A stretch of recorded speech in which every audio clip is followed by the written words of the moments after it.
Free association with the Carrier Dome. Loud, sports, basketball, football, and bleachers. Most important today on that list is bleachers. They fill the Carrier Dome, and our bums love to sit on them. No pun intended, of course. Now let's pay a visit to the Loud House, where our good friends, the Bleacher Bums, took the time to share their final thoughts on the 2009 football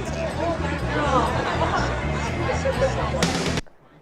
Returning to our roots here on the Bleacher Bums, back inside of the Carrier Dome, the student section, Andrew Africk and David Resnick, and what a whirlwind, crazy semester it's been for SU Athletics, starting first with the football team, who, sort of a big surprise for this whole area, that the fact that they look like a completely different program now. You know, I think the good part about the football season was the fact that all 4 wins came at home, so you had some memorable moments. You had Northwestern.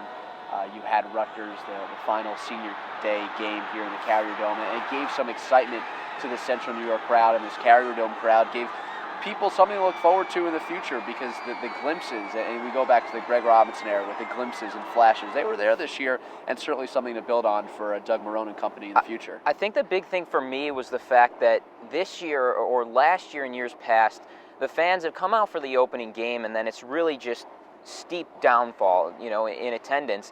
This year we saw that decrease, but we didn't really see an enormous drop-off in attendance. And even when you do, the Carrier Dome still gets very loud when there's 39,000. I think it's a wait-and-see approach for this fan base, especially right now, not willing to commit the dollars or the time quite yet to come into this Carrier Dome and pack it the way it did, 48,000 plus for the season opener. I mean, credit the athletic department. They did everything, except basically give away free tickets to the general public. They did that to the students for a game, or to allow just really anyone to come in and watch the game.